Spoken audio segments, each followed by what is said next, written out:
உலகத்திலேயே பெரிய வழி என்னன்னு தெரியுமாங்க?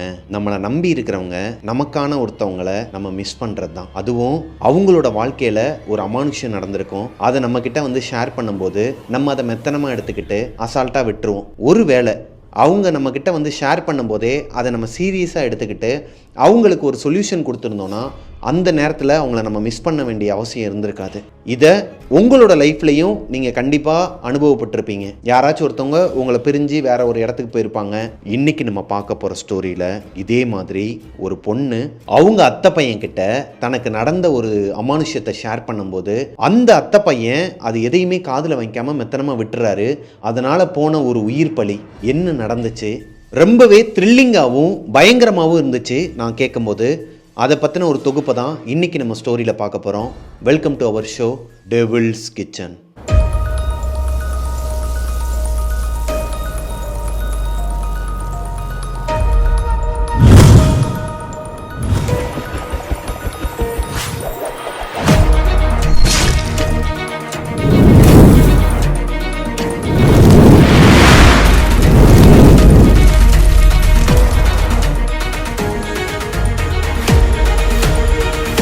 ஹலோ கோஸ்டீஸ், நான் உங்களோட பிரபாகரன். இன்றைக்கி நம்ம பார்க்க போகிற ஸ்டோரியை எனக்கு இன்ஸ்டாகிராமில் அனுப்பின தம்பியோட பேர் பாலாஜி. இந்த பையன் மதுரைக்கு பக்கத்தில், அதாவது எங்கள் ஊரெலாம் தாண்டி விருதுநகர்லாம் தாண்டி ஒரு ஊரில் இருந்து தான் அனுப்பியிருக்கிறாரு. அவரோட ஊரோட நேமை மென்ஷன் பண்ண வேணான்னு சொன்ன காரணத்தினால நான் விருதுநகர் சுற்று வட்டாரத்தில் இருக்கிற ஒரு கிராமம் சொல்லி இந்த கதையை நான் ஆரம்பிக்கிறேன். அது போக இந்த கதையை ஆரம்பிக்கிறதுக்கு முன்னாடி இந்த சின்ன குழந்தைங்களாம் நிறைய பேர் நம்மளோட ஸ்டோரியை பார்த்துட்ருக்கீங்கன்னு தெரியும். அவங்க யாருமே இந்த ஸ்டோரியை தயவு செஞ்சு பார்க்காதீங்க.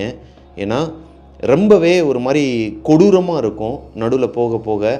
ஸோ மேபி இந்த ஸ்டோரியை நீங்கள் ஸ்கிப் பண்ணுறது, அதாவது அவாய்ட் பண்ணிடுறது நல்லதுன்னு எனக்கு தோணுது. நான் முன்னாடியே டிஸ்க்ளைமர் சொல்லிடுறேன். சாத்தூருக்கும் விருதுநகருக்கும் பக்கத்தில் இருக்கிற ஒரு கிராமம். இந்த கிராமத்தில் பாலாஜி அவரோட குடும்பத்தோட வாழ்ந்துக்கிட்டு வராரு. இவங்களோட குடும்பம் பெரிய குடும்பங்க. இவங்க அப்பா, அம்மா, பாலாஜியோட தம்பி விக்கி, பாலாஜிக்கு ஒரு அத்தை பொண்ணு இருக்கிறாங்க.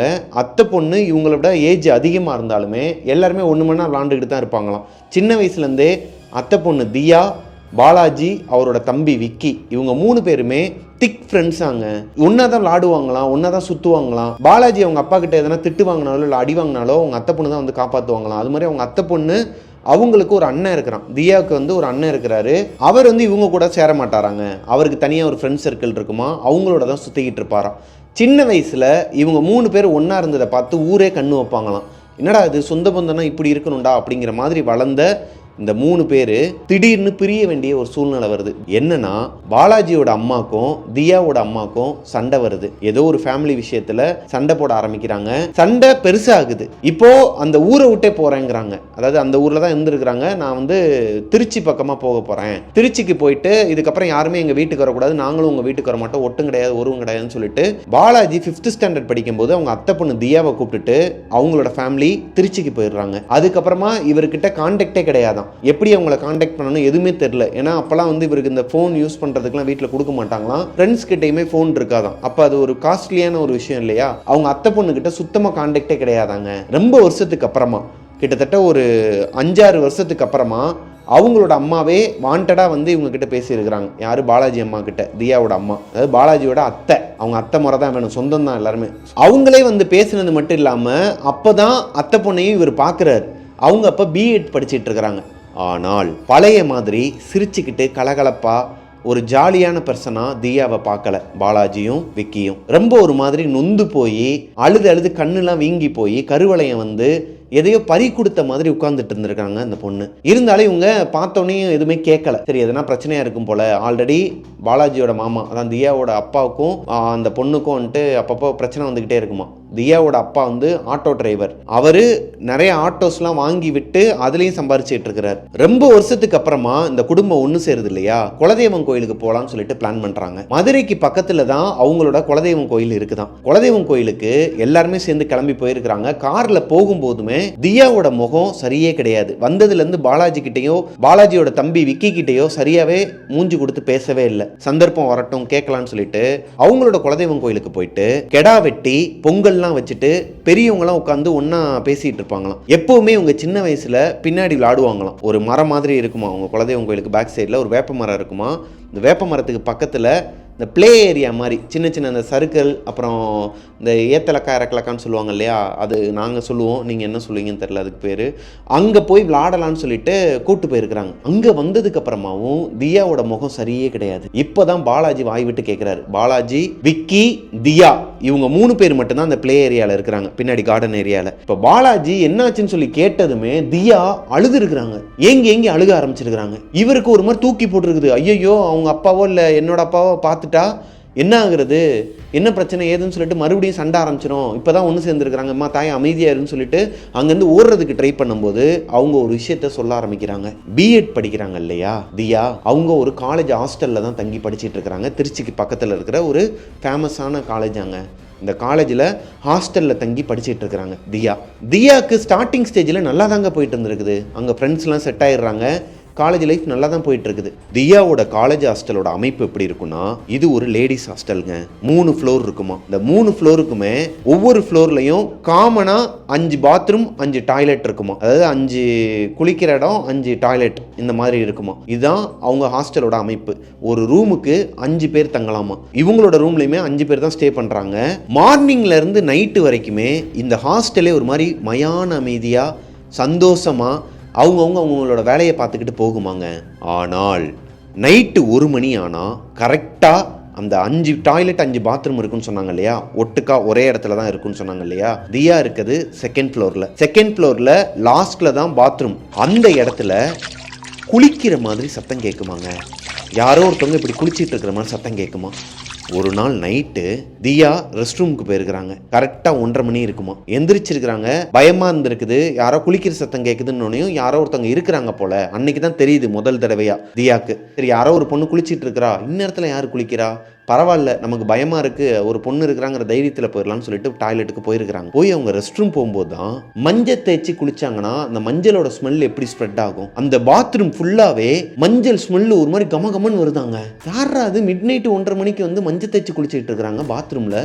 5 டாய்லெட்டுமே, அந்த குளிக்கிற பாத்ரூம் 5 பாத்ரூமே டோர் வந்து ஓப்பன்ல தான் இருக்குது. 5வது பாத்ரூம்ல தான் இந்த குளிக்கிற சத்தம் கேட்குது. ஆனால் தண்ணி எதுவுமே வெளியே வரல. இப்போ யாருன்னா பாத்ரூம் ஓப்பன் பண்ணி வச்சுட்டு குளிச்சாலுமே தண்ணியை மேலே ஊற்றணும்னா கீழே விழுந்து அந்த செதறி வெளியே தெரிக்கும் இல்லையா, அந்த மாதிரி எதுவுமே இவங்க கண்ணுக்கு தெரியலை. சத்தம் மட்டும் கேட்குது, மூக்கில் ஸ்மெல் வருது. என்னடா இதுன்னு சொல்லிட்டு கிட்டக்க போய் பார்த்தா அங்கே யாருமே இல்லையாங்க அந்த ரெஸ்ட் ரூமில். பயந்து போய் அலறி அடித்து ஓடி வந்திருக்கிறாங்க. ஓடி வரும்போது இவங்களுக்கு பேக் சைடில் யாரோ ஒருத்தவங்க துரத்துற மாதிரியே இருந்திருக்குது. லைக் தியாக்கு பின்னாடி யாரோ ஒருத்தவங்க ஓடி வராங்க. இந்த மாதிரி கொலுசு சத்தம் கேட்குதாங்க பின்னாடி ஓடி வரப்போ. ஜஸ்ட் மிஸ்ஸா யாரோ ஒருத்தவங்க இவங்களை தொற்றுக்கிறாங்க. ஓடி வந்தது மட்டும் இல்லாமல் பிடிக்கிறதுக்கு ட்ரை பண்ணியிருக்கிறாங்க. இவங்க ஓடி வந்துட்டாங்களாம். கரெக்டாக தியா அவங்களோட ரூம்குள்ளே ஓடி போயிட்டு கதவை லாக் பண்ணிட்டு படுத்து தூங்கிட்டாங்களாம். யாருக்கிட்டே எதுவுமே சொல்லலையாம். அன்னைக்கு நைட்டு முழுக்க அவங்களுக்கு கண்ணு முன்னாலே அந்த நினப்பாக தான் இருந்திருக்குது. இந்த டாய்லெட்டில் நடந்த இந்த சம்பவம் தான் ஞாபகத்துக்கு வந்திருக்குது. காலையில் அவங்களோட ஃப்ரெண்ட்ஸ் கிட்ட சொல்லியிருக்கிறாங்க இந்த மாதிரி ஒரு சம்பவம் நடந்துச்சு நைட்டுங்கும் போது தான் ஒவ்வொருத்தராக ஷேர் பண்ணுறாங்களாம். அந்த ஹாஸ்டலில் தியாவுக்கு தான் லேட்டு, மற்றவங்க எல்லாருமே இண்டிவிஜுவலாக அனுபவப்பட்டிருக்கிறாங்க. எல்லாருக்குமே தெரியுது நைட்டானா 1 மணிக்கு யாரோ ஒருத்தவங்க பாத்ரூமில் குளிக்கிறாங்க, மஞ்சள் தேய்ச்சி குளிக்கிறாங்க. பாத்ரூம் வந்து காலையில் போகும்போதே மஞ்சள் ஸ்மெல் ஹெவியாக இருக்குது. வராண்டாவில் யாரோ ஒருத்தவங்க கொலுசு போட்டு நைட்டு முழுக்க நடந்துக்கிட்டே இருக்கிறாங்க. அந்த சத்தமும் எல்லா கேர்ள்ஸுக்கும் கேட்டிருக்குது, எல்லா ரூமில் இருக்கிறவங்களுக்கும் கேட்டிருக்குது. இவங்க ஹாஸ்டலுக்கு கீழேயே வார்டன் ரூம் பக்கத்துலேயே மெஸ் இருக்குமாங்க. இந்த மெஸ்ஸுக்கு போகணுன்னா இவங்க மேலேருந்து இறங்கி வரணும் இல்லையா ஸ்டெப்ஸில். அப்படி இவங்க இறங்கி வரும்போது அந்த இடத்துல லைட்லாம் ஒரு மாதிரி ஃப்ளிக்கர் ஆகுமா. எப்போவாது ஃப்ளிக்கர் ஆகும். சில நேரம் வந்து அப்படியே ஆஃப் ஆகிடுமா, எரியவே எரியாதான். அப்படி ஒரு நாள் இவங்க வரும்போது இவங்களுக்கு பின்னாடி யாரோ ஒருத்தவங்க அந்த அன்னைக்கு விரட்டிட்டு இருந்தாங்க இல்லையா கொலுசு சத்தம், ஏமா ஓடி வந்து சத்தம் கேட்டுச்சு இல்லையா, அதே மாதிரி ஒரு சத்தம் கேட்டிருக்குது. பின்னாடியே நடந்து வருவாங்களாம். இது கண்டினியூ ஆகிருக்குதுங்க. இதனாலேயே தியா பயந்துட்டு மெஸ்ஸுக்கே போக மாட்டாங்களாம். தியாவோட ஃப்ரெண்டு ஒருத்தவங்க இருப்பாங்களாம், அவங்கக்கிட்ட சொல்லி சாப்பாடு எடுத்துகிட்டு வர சொல்லுவாங்களாம் மேலே. தியாவை அறியாமலே கொஞ்சம் கொஞ்சமாக தியா பொசஸ் ஆக ஆரம்பிக்கிறாங்க அந்த கோஸ்டால். அவங்களோட ஹாஸ்டலில் ஏதோ ஒரு லேடி கோஸ்ட் இருக்குங்கிறது கன்ஃபார்மே ஆகிடுச்சுங்க. ஆனால் அது யார், அவங்க எப்படி இறந்தாங்க, அவங்க எதனால் தியாவை மட்டும் ரொம்ப கார்னர் பண்ணணும், இது எதுவுமே தியாவுக்கு தெரியலை. இதுக்கு நடுவில் இந்த மாதிரி சம்பவங்கள்லாம் நடந்துட்டு இருக்க டைமில் தான் தியா பூஜா ஹாலிடேஸ்க்காக, சரஸ்வதி பூஜை இந்த டைமில் தான் இவங்க வந்திருக்கிறாங்க. அப்போ தான் தியாவோட அம்மா பாலாஜியோட அம்மாவுக்கு ஃபோன் போட்டு பேசி 1 மணி ஆகி இப்போ குலதெய்வம் கோயிலுக்கும் வந்திருக்கிறாங்க. மறுபடியும் இப்போ நான் ஹாஸ்டலுக்கு போகிறதுக்கு பயமாக இருக்குடான்னு சொல்லிட்டு ஏங்கி அழுதுருக்குறாங்க. பாலாஜிக்கும் அவங்க தம்பி விக்கிக்கும் ஒன்றுமே புரியலை. ஏன்னா சின்ன வயசுலேருந்தே இவங்க 3 பேருமே ஒன்றா சுற்றிட்டு இருப்பாங்க, ஒன்றா விளாண்டுட்டு இருப்பாங்கன்னு சொன்னேன் இல்லையா? அந்த டைமில் இவங்க பேய் கதையும் பேசுவாங்களாம். தியா தான் நிறைய பேய் கதை சொல்லுவாங்களாம் பாலாஜிக்கும் அவங்க தம்பி விக்கிக்கும். அந்த மாதிரி ஏதோ ஒரு பேய் கதை சொல்கிறா போலன்னு சொல்லிட்டு அசால்ட்டாக விட்டுறாங்க. யார்? பாலாஜியும் விக்கியும். சிரிப்பு வருது அவங்களுக்கு. அழுது பயமுறுத்த பார்க்குறாடா, நம்பிராதரா அப்படிங்கிற மாதிரி 2 பேரும் பார்த்துக்கிறாங்க. 7th ஸ்டாண்டர்ட் படிக்கிற பையன் பாலாஜி, அவரோட தம்பி 5th ஸ்டாண்டர்ட் படிக்கிறான். இவங்க 2 பேருக்கு என்ன நாலேஜ் இருந்துற போது? பிஎட் படிக்கிற ஒரு பொண்ணு சொல்லும்போது ஏதோ பேய் கதை தான் சொல்லுதுன்னு நினச்சிட்டு விட்டுறாங்க. இதோட விடலைங்க. இந்த பூஜா ஹாலிடேஸ்க்காக ஹாஸ்டல்லேருந்து எல்லா திங்ஸையும் பேக் பண்ணி வச்சுட்டு இருக்கும்போது தியா மட்டும்தான் அவங்களோட ரூமில் இருந்துருக்குறாங்க.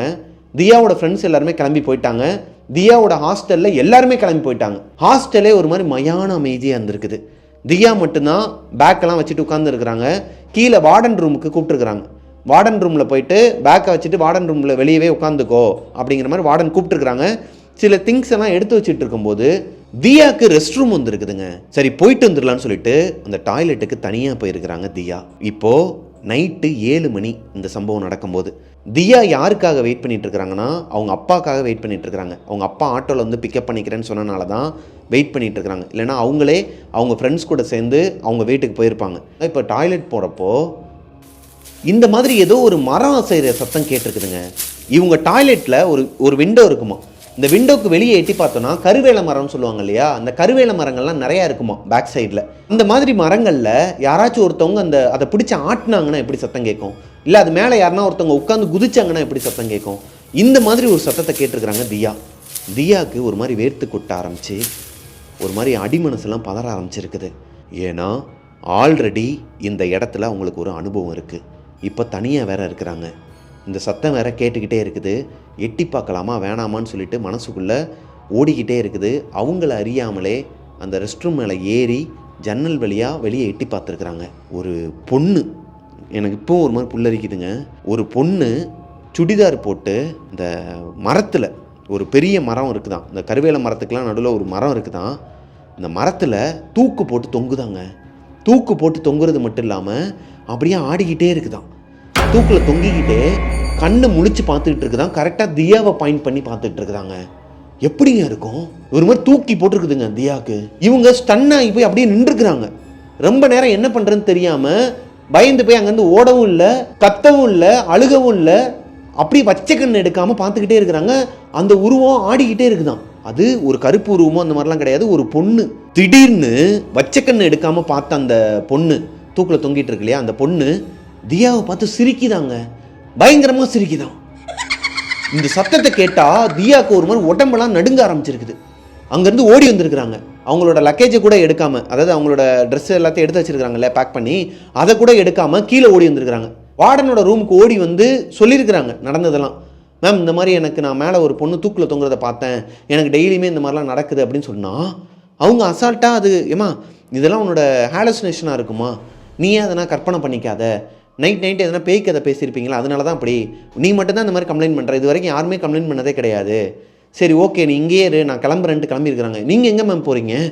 இல்லைப்பா எனக்குமே வந்துட்டு ஊருக்கு டைம் ஆகிடுச்சு, நீ மட்டும்தானே இருக்கிற, நான் செக்யூரிட்டி கிட்ட சொல்லிட்டு போகிறேன், இங்கேயே உட்காந்துக்கோன்னு சொல்லிட்டு அவங்களும் கிளம்பி போயிட்டாங்களாங்க வார்டனும். இவங்களுக்கு மேலே இருக்கிற அந்த துணிமணியெல்லாம் எடுக்கணும். பேக் பண்ண அந்த இது மேலே அவங்களோட ரூமுக்கு வெளியே தான் கிடக்குது. அதை எடுக்கிறதுக்கு யார் போவா? செக்யூரிட்டி கிட்ட சொல்லி எடுக்கலான்னு பார்த்தா செக்யூரிட்டி வெளியவே உட்காந்துருக்கிறாராம், உள்ளே வரவே மாட்டேங்கிறாராம். இவங்க கத்தி கூப்பிட்டாலுமே இருமா நான் வரேன் உங்கள் அப்பா வந்தானே வரேன்னு சொல்லிட்டு அங்கேயே உட்காந்துட்டாராம். லேடிஸ் ஹாஸ்டல்ங்கிறனால மோஸ்ட்லி செக்யூரிட்டி வந்து அந்த அளவுக்கு உள்ளே அலோவ் பண்ண மாட்டாங்களாம். வார்டன் ரூம் கிட்ட மட்டும் ஒரே ஒரு கேமரா வச்சுருப்பாங்களாம். மேலே ஒவ்வொரு ஃப்ளோர்லேயும் வந்து கேமரா இருக்காதான். வார்டனுக்கு மட்டும், இந்த வார்டன் ரூமுக்கு வெளியே மட்டும் ஒரு கேமரா இருக்குமா. அதனாலே அவர் வரமாட்டாராம் பயந்துக்கிட்டு. இப்போது தியாவோட அப்பா வந்ததுக்கப்புறமா தியா அவங்க அப்பா கிட்ட அவங்களுக்கு நடந்த விஷயத்த ஷேர் பண்ணவே இல்லை. இதுதான் இந்த பொண்ணுங்க பண்ணுற பெரிய தப்பே. இப்போ அவங்க அப்பா வந்ததுக்கப்புறமா செக்யூரிட்டி வராரு, இருமா நான் போய் எடுத்துகிட்டு வரேன்னு சொல்லிட்டு மேலே போய் எடுத்துகிட்டும் வராரு. செக்யூரிட்டியை கூப்பிட்டு சொல்கிறாங்க, அண்ணே இந்த மாதிரி நான் மேலே ஒரு விஷயத்தை பார்த்தேன், நான் நிறைய விஷயங்கள் இங்கே அனுபவப்பட்டுருக்கேன், இங்கே யாராச்சும் ஒருத்தவங்க தூக்கில் தொங்கி இறந்துட்டாங்களா, இதுக்கு முன்னாடி படித்த பொண்ணுங்க யாருனா இறந்துட்டாங்களான்னு சொல்லி கேட்கும்போது, அந்த மாதிரிலாம் யாருமே கிடையாதுமா, நீங்களாக கற்பனை பண்ணிக்காதீங்க, நீங்கள் வந்து பயந்துருக்கீங்க, நீங்கள் ஊருக்கு போகிறீங்களா, அங்கே உங்கள் குலதெய்வம் கோயிலுக்கு போயிட்டு மந்திரிச்சு விட்டுருங்க, மந்திரிச்சிட்டு திருநீர்லாம் போட்டுவாங்க சரியாயிரும் அப்படிங்கிற மாதிரி அவர் பாட்டுக்கு ஏதாவது சொல்ல ஆரம்பிச்சிருக்கிறார். இப்போது தியா அவங்க அப்பா கூட ஆட்டோவில் ஏறி போயிட்டு இருக்கும்போது அவங்க அப்பா பேசுகிறது எதையுமே தியா கவனிக்கவே இல்லை. அவங்க அப்பாவோட ஆட்டோவில் பின்னாடி கண்ணாடி இருக்கும் இல்லையா, அது வழியாக பார்த்தா அவங்களோட ஹாஸ்டல் தெரியுமா, இந்த ஹாஸ்டலையே வச்ச கண் எடுக்காமல் பார்த்துக்கிட்டே வந்திருக்கிறாங்க. அப்போது இவங்களோட ஃப்ளோரில், செகண்ட் ஃப்ளோரில் தியாவோட ரூமுக்கு வெளியே ஒரு கருப்பு உருவத்தை தியா பார்த்துருக்குறாங்க. அது சிரிக்குதான், அதோட சத்தம் இவங்களுக்கு ஆள் மனசு வரைக்கும் கேட்குதான், காதுலன்னு கிடையாது, நம்மளோட உடம்பே அதை வந்து உணர்ந்து உடம்புலாம் புல்லரிக்கிற ஒரு தருணம்பாங்க இல்லையா, அந்த மாதிரி பயந்துக்கிட்டே வராங்க. ஆனால் தியாவோட அப்பா நார்மலாக அவர் என்ன பேசுகிறாரோ அதை மட்டுமே பேசிக்கிட்டு வந்திருக்கிறாரு. அப்போது தியாவோட அப்பாவோட காதுக்கு மட்டும் இந்த சிரிக்கிற சத்தம் கேட்கலையா, இவங்களுக்கு இன்னுமே பயம் அதிகமாகுது. ஏதோ ஒன்று இருக்குது, அது ஏன் நம்மளை ஃபாலோ பண்ணணும், இது எல்லாத்தையுமே இப்போ சொல்லி முடிக்கிறாங்க. இதாண்டா நடந்துச்சு, அதனால தான் எனக்கு பயமாக இருக்குது, மறுபடியும் நான் அந்த ஹாஸ்டலுக்கு போகிறதுக்கு விரும்பலை, எனக்கு பயமாக இருக்குது அப்படிங்கிற மாதிரி சொல்லிவிட்டு பாலாஜி கிட்ட சஜஷன் கேட்டிருக்கிறாங்க. இதுக்கு என்னடா தீர்வு, நம்ம என்ன பண்ணலாம், எனக்கு பயமாக இருக்கு, என்னை காப்பாற்றுன்னு சொல்லியிருக்கிறாங்க. பாலாஜிக்கு ஒன்றுமே புரியலை. லூசு மாதிரி பேசாத, அதெல்லாம் சரியாயிடும், நம்ம குலதெய்வம் கோயிலுக்கு வந்துட்டேல, இங்கேருந்து எலுமிச்சம்பழத்தை எடுத்துகிட்டு போ, நீ வச்சுக்கோ, அது மாதிரி அம்மாவோட கயிறை எடுத்துகிட்டு போ, நீ கட்டிக்கோ, யாருமே உன் பக்கத்தில் வரமாட்டாங்க, பார்த்துக்கலாம் அப்படிங்கிற மாதிரி தைரியம் சொல்ல போய் அங்கேருந்து அவங்க குடும்பத்தோட இந்த கெடா வெட்டினதோட எல்லாத்தையும் சாப்பாடெல்லாம் சாப்பிட்டுட்டு அங்கேருந்து கிளம்பிடுறாங்க. தியாவோட அம்மாவும் அப்பாவும் தியாவை கூப்பிட்டுட்டு அவங்களோட ஊருக்கு போயிடுறாங்க, திருச்சிக்கு போயிடுறாங்க. பாலாஜியோட அப்பா அம்மா, பாலாஜி அவங்க தம்பி விக்கி எல்லாருமே அவங்களோட வீட்டுக்கு போயிடுறாங்க. அவ்வளோ தூரம் ஆறுதல் சொல்லி அனுப்புனதுக்கு அப்புறமாவும் அன்னைக்கு நைட்டு முழுக்க தியா பாலாஜிக்கோ விக்கிக்கோ கால் பண்ணவே இல்லை, பேசவே இல்லை. அவங்களோட அத்தை பேசுகிறாங்க, யார், தியாவோட அம்மா பேசுகிறாங்க, பாலாஜிக்கிட்டையும் விக்கிக்கிட்டையும் பேசுகிறாங்க. ஆனால் தியா மட்டும் இன்னுமே என்னடா ஒரு மாதிரி பேரஞ்ச மாதிரியே உட்காந்துருக்கிறாடா, என்னன்னு கேட்டாலும் சொல்ல மாட்டேங்கிறா அப்படிங்கிற மாதிரி அவங்க அத்தை சொல்லியிருக்கிறாங்க. இப்போ தான் பாலாஜிக்கு ஒரு விஷயம் தோணுது, ஏன் இது வந்து உண்மையாக இருக்கக்கூடாது, ஒருவேளை உண்மையாகவே இவ வந்து எதனா பார்த்துருப்பாளா, இல்லை பொசஸ் ஆகிருப்பாளா, இவளுக்கு எதனா ஆபத்தான்னு சொல்லிட்டு நினச்சிக்கிட்டே நைட்டு படுத்து தூங்கிட்டாராங்க.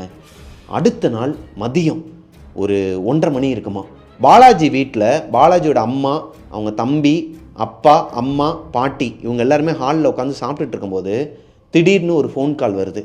பாலாஜியோட அப்பா போய் அட்டன் பண்ணுறாரு.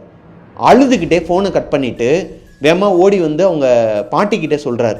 அவங்க பாட்டியை நெத்தியில் அடிச்சுக்கிட்டு அழுகுறாங்களாம், நெஞ்சிலையும் நெத்திலையும் மாற்றி மாற்றி அடிச்சுக்கிட்டு ஐயோ ஐயோன்னு சொல்லிட்டு அழுகுறாங்களாம். பாலாஜிக்கு ஒன்றுமே புரியலை. திடீர்னு அங்கேருந்து எந்திரிச்சு கிளம்பி போயிட்டாங்களாம். அவங்க அம்மாவை மட்டும் கூப்பிட்டுட்டு ரூம்குள்ளே போயிட்டு ஏதோ பேசுகிறாங்க. அங்கேருந்து அவங்க அப்பா, பாட்டி இவங்க 2 பேருமே கிளம்பி போயிட்டாங்களாம், வண்டியில் ஃபஸ்ட்டு போயிட்டாங்களாம். இவருக்கு ஒன்றுமே புரியலை, என்னாச்சுமான்னு சொல்லிட்டு அவங்க அம்மாட்ட கேட்கும்போது ஒன்றும் இல்லைன்னு சொல்லிட்டு நீங்கள் இங்கேயே இருங்கடா, வீட்டிலே இருங்கடா, நீங்கள் வராதிங்க அப்படிங்கிற மாதிரி சொல்கிறாங்க. இவருக்கு ஒன்றுமே புரியலை. திடீர்னு இவங்க வீட்டுக்கு அப்படியே ஆப்போசிட் வீட்டில், அதாவது இவங்க அப்பா போய் கரெக்டாக ஒரு 6:30 மணி நேரம் கழித்து ஆப்போசிட் வீட்டில் இருக்கிற ஜான்னு ஒருத்தர், இவங்க அப்பா கூட க்ளோஸ் ஃப்ரெண்ட் தான், அவர் வந்து அவரோட காரை எடுத்துகிட்டு வந்து பாலாஜி, விக்கி, அவங்களோட அம்மா 3 பேரையும் அவங்க காரில் கூப்பிட்டுக்கிட்டு போகிறாங்களாம். நைட்டு 11 மணிக்கு பாலாஜி அவங்க அத்தை வீட்டுக்கு போகிறாங்க, அதாவது தியாவோட வீட்டுக்கு போகிறாங்க. ஒரு மாதிரி கும்பலாக நிற்கிறாங்களாம், எல்லாருமே கூடி அழுதுகிட்டு இருக்கிறாங்களாம். ஒவ்வொருத்தராக இவங்களை பார்த்து பார்த்து பேசுகிறாங்களாம். பாலாஜியும் விக்கியும் பார்த்து ஏதோ பேசுகிறாங்களாம், இவங்களோட அம்மாவை பார்த்து ஏதோ பேசுகிறாங்களாம். எல்லாருமே அழுகுறாங்களாம். பாலாஜிக்கு ஒன்றுமே புரியலை. அத்தை வீட்டுக்கு வாசல்லையே அவங்க அப்பா உட்காந்துருக்கிறாராம். இனிமேல் தியா அவங்க கூடலாம் விளாட வரமாட்டாடா அப்படின்னு சொல்லிட்டு அழுகுறாராம். ஒரு மாதிரி கை கால்லாம் நடுங்க ஆரம்பிச்சிருக்கு பாலாஜிக்கு. விக்கி அழுக ஆரம்பிச்சிட்டாங்க. அவங்க அம்மா வந்து இந்த பையனை கூப்பிட்டுட்டு கண்ணை மூடிட்டு வெளியே கூப்பிட்டு போயிட்டாங்களாம், அந்த பக்கமாக ஓரமாக. உள்ளே போய் பார்த்தா தியாவை ஐஸ் பாக்ஸில் வச்சுருக்கிறாங்களாம், மேலே மாலெல்லாம் போட்டு வச்சுருக்கிறாங்களாம். தியா இறந்துட்டாங்க, சூசைட் பண்ணி இறந்துருக்குறாங்க. இதை பாலாஜியால் ஏற்றுக்கவே முடியலை. நேற்று மதியம் குலதெய்வம் கோயிலில் வச்சு நல்லா பேசிகிட்டு இருந்த அவங்க அத்தை பொண்ணு திடீர்னு சூசைட் பண்ணி இறந்துட்டாங்கன்னா அவரால் ஏற்றுக்க முடியலை. பாலாஜிக்கு தியானா உயிர். எதனா லவ் ஃபெயிலியர் மேட்டராக இருக்குமா, என்ன ஏது ஒன்றுமே ஓடல அவருக்கு. மண்டையில் அப்படியே ஒரு மாதிரி ஆப்சண்ட் ஆகி அங்கேயே நின்றுக்கிறார். அழுகையே வரலையாங்க. லைஃப்பில் பாலாஜியோட அப்பா அழுது தடவை பார்த்துருக்கிறாரு பாலாஜி. அதே மாதிரி எதுக்கு எடுத்தாலும் அழுகிற பாலாஜி லைஃப்லேயே ஃபஸ்ட் டைமாக தியாவோட பாடியை பார்த்ததுக்கப்புறமா அழுகாமல், ஒரு சொட்டு கண்ணீர் வராமல் அப்படியே ஒரு மாதிரி உறைஞ்சி போய் நின்றுக்கிறாருங்க. அது ஏன்னு அவருக்கு தெரியவே இல்லையா இப்போ வரைக்கும். தியாவோட அப்பா சென்னைக்கு போயிருக்கிறார். ஏன்னா தியாவுக்கு ஒரு அண்ணன் இருக்கிறாங்கன்னு சொன்னேன் இல்லையா, அவர் ஃபாரினில் ஒர்க் பண்ணிட்டு இருக்கிறார். அவர் சென்னைக்கு வந்திருக்கிறார். இந்த தியா இறக்குறதுக்கெலாம் முன்னாடி, அதாவது இறக்குறதுக்கு முன்னாடி நடந்த அவங்க சூசைட் பண்ணுற அந்த டைமில் அவங்க அப்பா சென்னையில் அவங்க அண்ணன் கூட கேமரா வாங்கி கொடுத்துருக்கிறார். தியாவுக்கு கேமரானா ரொம்ப பிடிக்கும், ரொம்ப நாளாக கேட்டுட்ருக்கிறான், நான் வாங்கி கொடுக்குறேன் வாங்கன்னு சொல்லிட்டு தான் அவங்க அப்பாவே கூப்பிட்டுருக்கிறார் தியாவோட அண்ணன். இப்போ அவங்க அப்பா வர வரைக்கும், அவங்க அப்பாவும் அண்ணனும் வீட்டுக்கு வர வரைக்கும் வெயிட் பண்ணிட்டு இருக்கிறாங்க. அடுத்த நாள் காலையில் தான் வருவாங்களாம். நைட்டு முழுக்க அவங்களோட பாடி அந்த வீட்டில் தான் இருந்திருக்குது. நைட்டு முழுக்க பாலாஜி தூங்கவே இல்லை, ஒரு சொட்டு கண்ணீர் வரவே இல்லை. நைட்டு எந்த ஒரு அமானுஷமும் எதுவுமே நடக்கலை. தியாவோட அம்மா வெளியே எங்கேயோ சூப்பர் மார்க்கெட்டுக்கு ஷாப்பிங்காக போயிருக்கிறாங்க. தியா மட்டும்தான் வீட்டில் டிவி பார்த்துட்டு இருந்திருக்கிறாங்க. அவங்களோட அப்பாவும் சென்னைக்கு போயிட்டார் இல்லையா. இந்த டைமில் தியா வந்து சோஃபாக்கு பக்கத்தில் ஒரு கட்டில் ஒன்று போட்டிருப்பாங்க, சிங்கிள் காட் மாதிரி ஒரு உட்டனில் போட்டிருப்பாங்க. இந்த காட்டில் படுத்துக்கிட்டே டிவி பார்த்துட்டு தான் இருந்திருக்கிறாங்க. டிவியும் ஓடிக்கிட்டு தான் இருந்திருக்குது. அங்கே ஒரு குட்டி சேர் ஒன்று இருக்குமாங்க. இந்த உடன் காட்டை நடுவில் நகட்டி வச்சு அது மேலே அந்த சேரை வச்சு மேலே ஏறி சூசைட் பண்ணியிருக்கிறாங்க. இல்லை என்ன ஒரு ஆச்சரியமான விஷயம்னா, சூசைட் பண்ணுறவங்க இறக்குறதுக்கு முன்னாடி கை காலெல்லாம் ஒரு மாதிரி உதறுவாங்க. அப்படி உதரும் போது அவங்க ஏறுற அந்த ஸ்டூல் இருக்கு இல்லையா, அதை எத்தி கீழே விழுந்து நிறைய ஒரு மாதிரி இருக்கும். அந்த இடத்த பார்த்தாலே தெரிஞ்சிடும் இவங்க ரொம்ப ஸ்ட்ரகிள் பண்ணி தான் இறந்துருக்குறாங்கன்னு. ஆனால் இவங்க இறந்தப்போ அந்த ஸ்டூல் எல்லாம் அப்படியே தான் இருந்திருக்குது, மேலேயே இருந்திருக்குது. எதையுமே எத்தலை, எதையுமே உடைக்கலை. கொடூரமாக நாக்கெல்லாம் வெளியே வந்து கண்ணெல்லாம் பிதுங்கி கொடூரமான முறையில் இறந்துருக்குறாங்க இந்த பொண்ணு சூசைட் பண்ணிக்கிற அளவுக்கு அவங்களோட வாழ்க்கையில் என்ன நடந்துச்சு. இந்த பொண்ணு இறந்துட்டாங்கங்கிற விஷயம் அவங்க அம்மாவுக்கு வெளியே வந்து ரொம்ப நேரமாக காலிங் பெல் அமைக்கிருக்கிறாங்க. டோர் ஓப்பன் ஆகவே இல்லை. ரொம்ப கஷ்டப்பட்டு உடைக்கிறதுக்கெல்லாம் ட்ரை பண்ணியிருக்கிறாங்க. கதவையும் உடைக்க முடியலை. அக்கம் பக்கத்தில் இருக்கிற ஒரு பையன் மேலே ஏறி போயிட்டு சிமினி மாதிரி ஒன்று வச்சுருப்பாங்க. இது அவங்களோட வீட்டில் இந்த ஃபாரின் ஸ்டைலில் இருக்குமாங்க, பெருசாக இருக்கும் இல்லையா, அது வழியாக உள்ளேயே குதிக்கலாமா. அதில் இறங்கி போயிட்டு ரெக்கவர் பண்ண போன பையன் இவங்களோட அந்த இறந்து போன ஒரு முகத்தை பார்த்து பயந்து போய் அங்கனே மயக்கம் போட்டு விழுந்துட்டானா. இப்போ அந்த பையனும் உள்ள லாக்கு. இவங்க பாடியை ரெஸ்கியூ பண்ணுறதுக்கே கிட்டத்தட்ட 3.5 மணி நேரத்துலேருந்து 4 மணி நேரம் ஆயிருக்குதுங்க. அதாவது இவங்க பாலாஜியோட அப்பா போனதுக்கப்புறம் தான் அந்த பாடியவே ரெக்கவர் பண்ணியிருக்கிறாங்க. இப்போது இவ்வளோ விஷயம் நடந்திருக்குது. நைட்டெல்லாம் இந்த பேச்சு தான் அங்கே அடிபட்டு இருந்திருக்கு. பாலாஜிக்கு என்ன டவுட்னா, எதனால் அவள் சூசைட் பண்ணிக்கணும் தியா? அப்படி என்ன அவளுக்கு ஆபத்து வந்துருச்சு? இந்த மாதிரி ஹாஸ்டலில் ஒரு விஷயம் நடக்குதுன்னு தானே சொன்னால், வீட்டில் வச்சு ஏன் சூசைட் பண்ணணும்? இவங்கெல்லாம் சொல்கிறதெல்லாம் வச்சு பார்த்தா ஒருவேளை இது கொலையாக இருக்குமோன்னு சொல்லிட்டு இவருக்கு சந்தேகம் வருதுங்க. இப்போது அடுத்த நாள் காலையில் அவங்க அப்பாவும் அண்ணனும் வந்ததுக்கப்புறமா ரொம்ப ஏங்கி அழுது இருக்கிறாங்க. அங்கே ஐஸ் பாக்ஸை ஓப்பன் பண்ணிவிட்டு அவங்கள பாடியை தூக்கிட்டு சுடுகாட்டுக்கு கொண்டு போகிற வழியில் அந்த பாடையில் எடுத்து வைப்பாங்க இல்லையா, அப்போ தான் இவர் ஒரு விஷயத்தை கவனிச்சிருக்கிறார் பாலாஜி. அந்த பொண்ணோட கையில் ஒரு லெட்டர் இருந்திருக்குது, இருக்கலாக பிடிச்சி வச்சுருக்கிறாங்க. அந்த லெட்டரை எடுத்திருக்கிறார் பாலாஜி. எடுத்து டக்குன்னு படிச்சிருக்கிறாரு. அங்கனே படித்தது தான் அவரோட முட்டாள்தனம்னு அவரே சொல்கிறாரு. அங்கனையே எடுத்து படிக்கும்போது ஒரு 4 லைனை மட்டும் படிச்சிருக்கிறாரு. டக்குன்னு தியாவோட அம்மா வந்து அதை மடித்து இங்கே குர்ரான்னு சொல்லிட்டு வாங்கிக்கிட்டாங்களாம். இது எதுக்குடா உனக்கு குர்ரான்னு சொல்லிட்டு வாங்கிக்கிட்டாங்களாம். இவருக்கு ஒன்றுமே புரியலை. அதில் என்ன போட்டிருக்குன்னா, பாலாஜி, விக்கி என்னை மன்னிச்சிருங்கடா, ஐ லவ் யூ, நான் உங்களை ரொம்ப மிஸ் பண்ணுவேன். அதை இந்த ஒரு 4 வார்த்தையை மட்டும்தான் படிச்சிருக்கிறார். மேலே நிறைய எழுதியிருக்குதான். அவசரத்தில் படித்தனால கொஞ்சத்தை மட்டும் படிச்சிருக்கிறார்.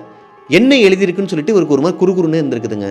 தியாவை கொண்டு போய் சுடுகாட்டில் எரிச்சிட்டு வந்ததுக்கப்புறமா தியா இறந்து 3வது நாள் தான் பாலாஜிக்கு சுயநினைவே வந்திருக்குதுங்க. அது நாள் வரைக்குமே ஒரு மாதிரி கல் மாதிரி தான் இருந்திருக்கிறார். அழுகலை, ஒரு மாதிரி உறைஞ்சி போயிட்டு ஏதோ இதை ஏற்றுக்கவே முடியல அவரால். இப்போ தான் அவர் அறியாமலே உடஞ்சி போய் அழுக ஆரம்பிக்கிறார். 3 நாள் கழிச்சு தான் அழுகவே ஆரம்பிச்சிருக்கிறாரு பாலாஜி. இப்போது 5வது நாள் படையல் வச்சிருக்கிறாங்க. படையல் வச்சதுக்கு அப்புறமா அன்னைக்கு நைட்டு அவங்க அத்தை வீட்டில் தான், அதாவது தியா வீட்டில் தான் இவங்க எல்லாருமே ஸ்டே பண்ணியிருக்கிறாங்க. படுத்து தூங்கி இருக்கிறாங்க ஹாலில். இவங்க தூங்கிட்டு இருக்க ஹாலில் ப்ளூ கலரில் ஒரு வெடிபல்ப் இருக்குமாங்க, ஒரு நைட் லேம்ப் இருக்குமா, ஒரு மாதிரி டிம்மாக தான் இருக்குமா. நைட்டு ஒரு 1:30 மணிக்கு இவருக்கு முழிப்பு வருது. பாலாஜி கண்ணு முழிச்சு எந்திரிக்கிறாரு. திடீர்னு தூக்கமே வரல. இப்போ தான் தன்னோட வாழ்க்கையில் நெகட்டிவ்னு ஒரு விஷயம் இருக்குங்கிறதையே பாலாஜி உணர்றாரு. என்னன்னா, அவர் எந்திரிச்ச உடனேயுமே யாரோ ஒருத்தவங்க நின்றுட்டு இருக்கிறாங்க ஹாலில். இந்த தியாவோட உடம்பு ஐஸ் பாக்ஸில் வச்சுருந்தாங்க இல்லையா, அந்த இடத்துல ஹாலில், சென்டர் ஆஃப் த ஹாலில் ஒரு கருப்பு உருவம் தியாவோட ஹைட்டுக்கு நிற்கிதாங்க. நிற்கிறது மட்டும் இல்லாமல் அழுகுதான். அழுகிற சத்தம் இந்த பாலாஜிக்கு ரொம்ப காதை ஒரு மாதிரி கொடையுதுங்கப்பாங்க இல்லையா, அந்த ஒரு பூச்சி சத்தம் காதுக்குள்ளே போனால் எப்படி இருக்கும் அந்த மாதிரி ஒரு மாதிரி கொடைஞ்சி கத்திருக்கிறாரு. அம்மா அம்மான்னு சொல்லிட்டு அலறி அடித்து கத்தவும் அவங்க அம்மா எந்திரிச்சிருக்கிறாங்க, பக்கத்தில் தான் இருந்திருக்காங்க. அவங்க எந்திரிச்சு என்னாச்சுன்னு சொல்லி கேட்கும்போது, இந்த மாதிரி ஒரு உருவத்தை பார்த்தேன், பயமாக இருக்குமா, இங்கே இருக்க வேணாம், வா போயிடலான்னு சொல்ல அவங்க இவரை ரொம்ப ஒரு மாதிரி பொறுமையாக ஹேண்டில் பண்ணி தண்ணி குடிக்க வச்சு திருநீர்லாம் பூசி விட்டு படுக்க தூங்க வச்சுட்டாங்களாம். பாலாஜி தூங்கினதுக்கு அப்புறமா தான் அவங்க அப்பா அம்மா அந்த வீட்டில் இருக்கிறவங்களே தூங்கியிருக்கிறாங்க. அந்த அளவுக்கு அலப்பறையை கொடுத்துருக்கிறார். ஏன்னா லைஃப்பில் ஃபஸ்ட் டைமாக அந்த மாதிரி ஒரு உருவத்தை பார்த்தனால.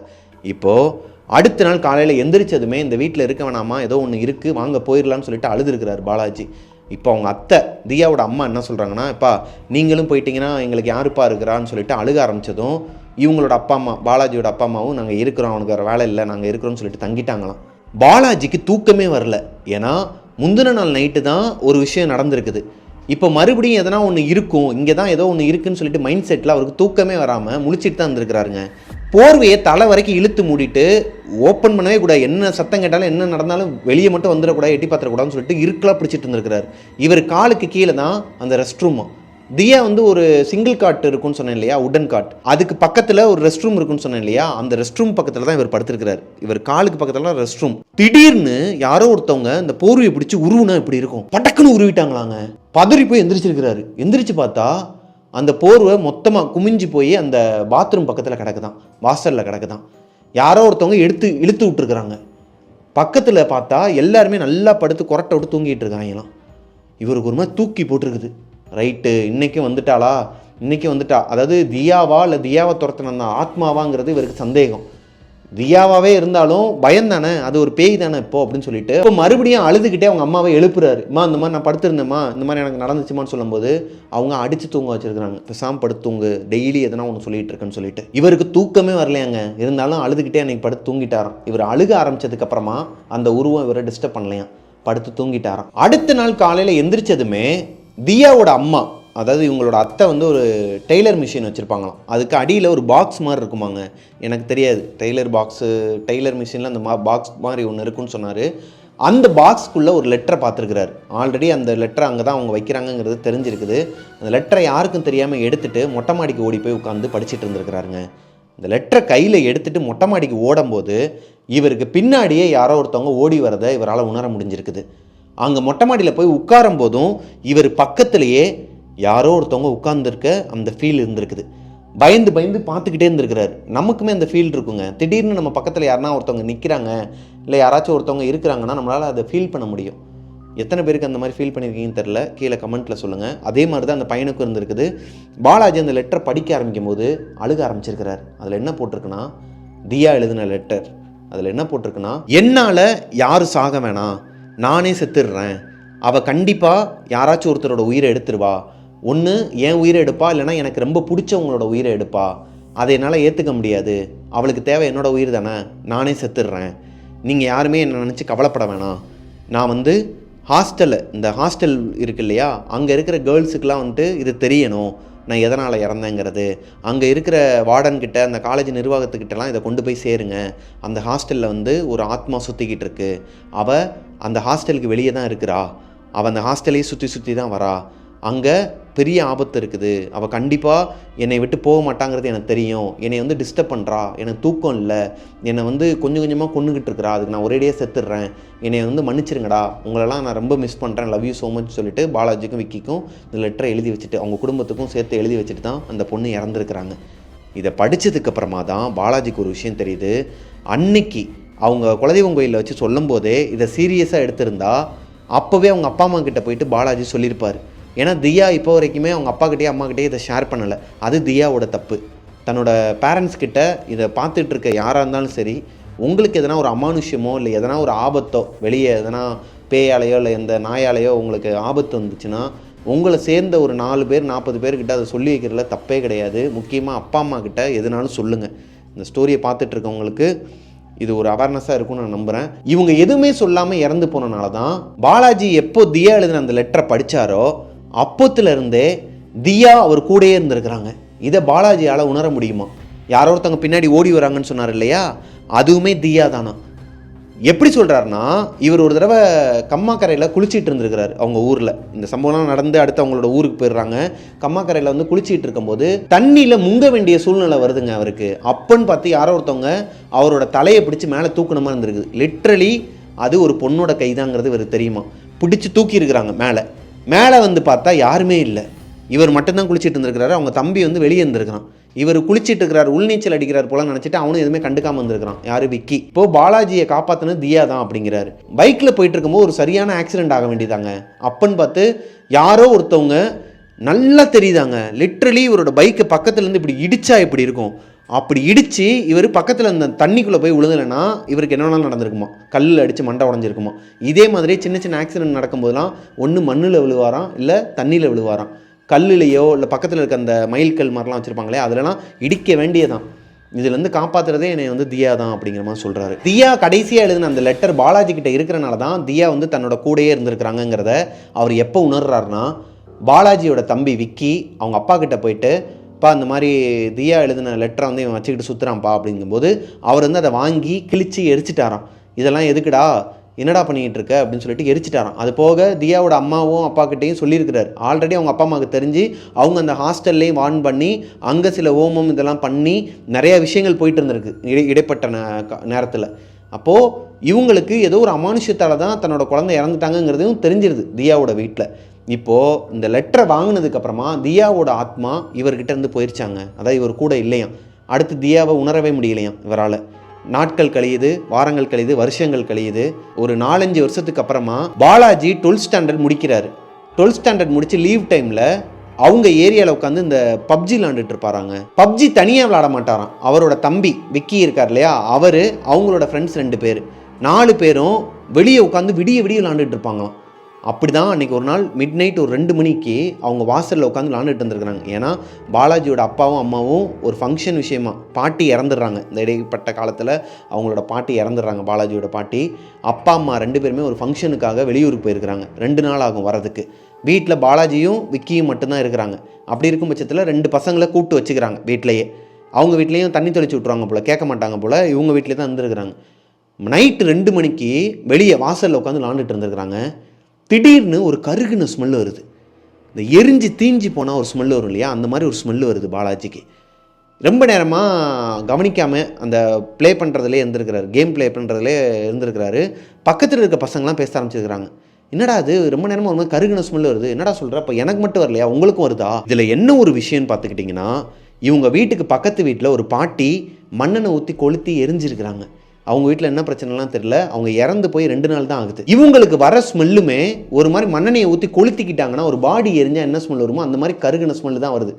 கவுச்சு வாட மாதிரி கலந்து வாமிட் வர மாதிரி இருந்திருக்குது. பயந்து போயிட்டு இவங்க 4 பேருமே வேகமாக ஓடி இருக்கிறாங்க. வீட்டுக்குள்ளே கதவை மூடிட்டு வீட்டுக்குள்ளே ஓடி இருக்கிறாங்க. இந்த நேரம் பார்த்து அவங்க ஏரியாவில் இருக்கிற ஸ்ட்ரீட் டாக்ஸ் எல்லாமே ஒன்று சொன்ன மாதிரி இவங்க வீட்டு வாசலுக்கு முன்னாடி வந்து கத்திக்கிட்டு இருக்குதான். பயந்து போயிட்டு வேமா ஓடி இருக்கிறானுங்க மொட்டை மாடிக்கு. இந்நேரம் பார்த்து அந்த குடுகுடுப்புக்காரங்க இருப்பாங்க இல்லையா, சடுகுடுப்புக்காரங்களா குடுகுடுப்புக்காரங்க, அவங்க வந்து அந்த ஏரியாவுக்கு வந்திருக்கிறாரு. அவர் எப்பயுமே வரவர் தான். ஆனால் அந்த டைம் இந்த பசங்களாம் முழிச்சிருக்க மாட்டாங்களாம். இன்னைக்குன்னு பார்த்து கரெக்டாக ஒரு அமானுஷம் நடக்குது. இவங்களுக்கு கருகின ஸ்மெல் வருது, நாய்ங்க எல்லாம் இவங்க வீட்டை பார்த்து கத்துது. அவர் வந்து எதனா ஒன்று சொல்லுவாராங்கிறத பார்க்கறதுக்காகவே மொட்டை மாடியில் போய் உட்காந்துருக்குறாங்க. மொட்டை மாடியில் ஒரு திண்டு இருக்குமா, ஒரு ஸ்லாப் மாதிரி இருக்குமா, அதில் ஓட்டையாக இருக்குமா, அது வழியாக பார்த்தா கீழே தெரியுமா. ஸோ அது அந்த ஓட்டை வழியாக ஒவ்வொருத்தரோட கழுத்தையும் வச்சு பார்த்துட்டு இருந்துருக்குறாங்க. கீழே என்ன நடக்குதுன்னு சொல்லிட்டு பார்த்துட்டு இருக்கும்போது இந்த குடுகுடுப்புக்காரரு இவங்க வீட்டு வாசலில் வந்து நின்றுட்டு யார்கிட்டயே பேசிக்கிட்டு இருக்கிறாராங்க. பேசிக்கிட்டே இருக்கும்போது எச்சியை துப்புறாராம். எச்சியை துப்பி பச்சி போ போ, இங்கே என்ன உனக்கு வேலை, போ போன்னு சொல்லிட்டு யார்கிட்டயே பேசிக்கிட்டு இருக்கிறாராம். கீழே யாருமே கிடையாது இவங்க வீட்டில். இவங்க வீட்டை வாசலை பார்த்து தான் பேசிகிட்டு இருக்கிறாராம். இந்த நாய்ங்க எல்லாம் ஒன்று சொன்ன மாதிரி அவர் பின்னாடி வந்து நின்றுக்கிட்டு அவர் எந்த திசையில் பேசுகிறாரோ அந்த திசையில் பார்த்து குலைச்சிக்கிட்டு ஊழ விடுதுங்களாம். ஒன்றுமே புரியலையாம்.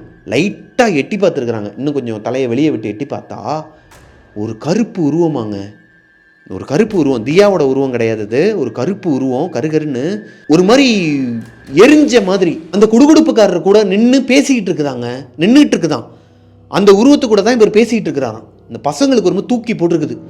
பயந்துட்டு தலையை உள்ளே எடுத்துட்டு இவங்களுக்குள்ளே பேசிகிட்டு இருந்துருக்குறாங்க. என்னடா அது, இன்னமும் பேய் இருக்குடா, நம்ம அப்பா அம்மாவுக்கு ஃபோன் பண்ணலாமா அப்படி இப்படின்னு சொல்லி பயந்துருக்குறாங்க. இப்போது அந்த சடுகுடுப்புக்காரர் அந்த இடத்த விட்டு கிளம்பிடுறார். கிளம்புனவர் மேலே பார்த்துக்கிட்டு கரெக்டாக இந்த பசங்களை பாயிண்ட் பண்ணி, என்னடா வேவு பார்க்குறீங்களா, நைட் நேரம்லாம் வெளியே வராதிங்க, இந்த ஏரியாவில் வந்து ஒரு பேய் இருக்குது, நிறைவேறாத ஆசையோடு இறந்து போன ஆத்மாக்கள் நிறையா சுற்றிக்கிட்டு இருக்கு, கீழே வராதிங்க, தயவு செஞ்சு வீட்டுக்குள்ளே இருங்கன்னு சொல்லிட்டு போயிட்டாராங்க. சரி எங்கே தான் அவர் போகிறாருன்னு சொல்லிட்டு மேலேருந்து பார்த்துக்கிட்டே இருந்துருக்குறாங்க. இந்த ஏரியாவோட முக்கில் கரெக்டாக போய் உட்காந்துக்கிட்டு ஒரு குத்துக்கள் இருக்குமா, அந்த குத்துக்கள் கீழே உட்காந்துக்கிட்டு எலுமிச்சம்பழத்தை எடுத்து உருட்டிக்கிட்டே அதில் ஏதோ மந்திரங்கள்லாம் சொல்லி எச்சிலாம் துப்பி தூக்கி போட்டாராங்க. தூக்கி போட்டு அவர் பாக்கெட்லேருந்து காசுலாம் எடுக்கிறாங்க. அந்த காசை கடிச்சு வளைச்சி இந்த காசை பிச்சு போடுறாராங்க.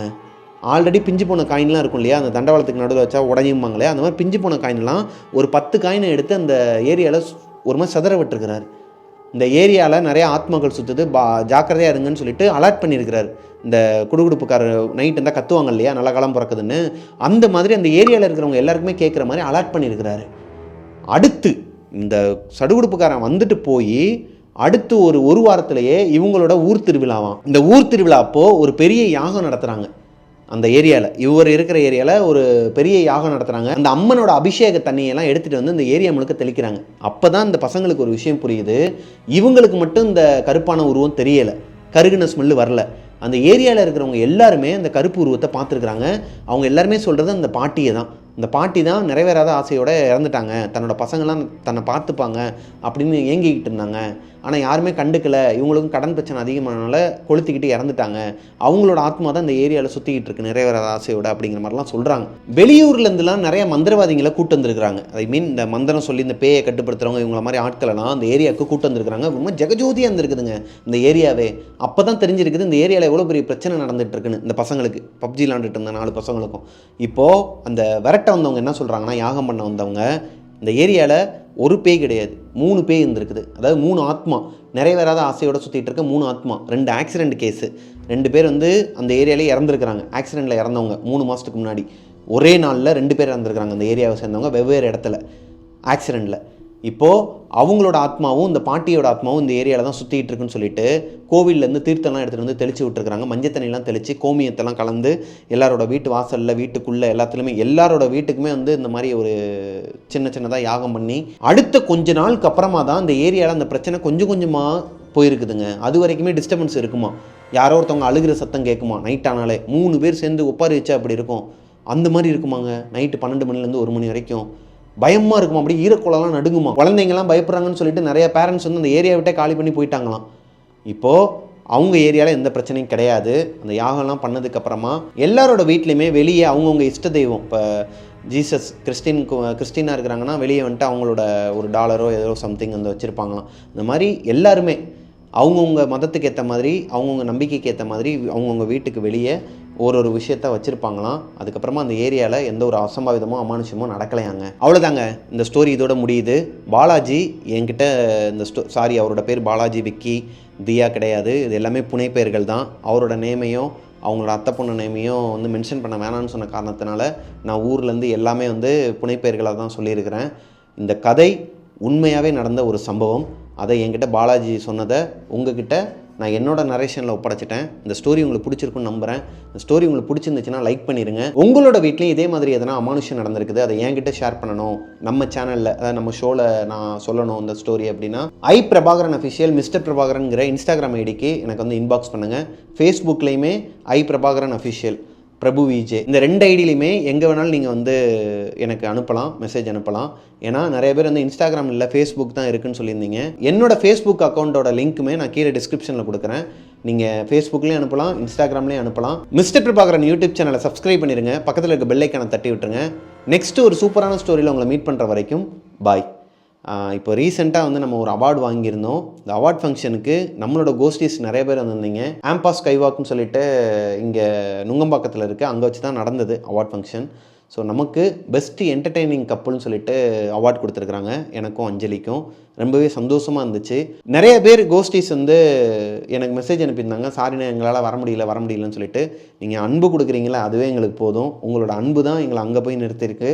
ஸோ இந்த அன்பை கடைசி வரைக்கும் நீங்கள் கொடுப்பீங்கன்னு ஒரு நம்பிக்கை இருக்குது எனக்கு. அங்கே வந்திருந்த பசங்க எல்லாருமே நமக்காக, சிலர்லாம் சொல்கிறாங்க 2 மணிலேருந்து நான் வெயிட் பண்ணிகிட்ருக்கிறேன்னா அப்படிங்கிறாங்க. சத்தியமாக ஒரு மாதிரி எனக்கு என்ன சொல்லன்னு தெரில தம்பிங்களா. Love you so much. இந்த வெற்றி அடுத்தடுத்து தொடரணும். அதுக்கு நீங்கள் எல்லாருமே எங்கள் கூட இருப்பீங்கன்னு நம்புகிறேன். Love you all my ghost is. Bye.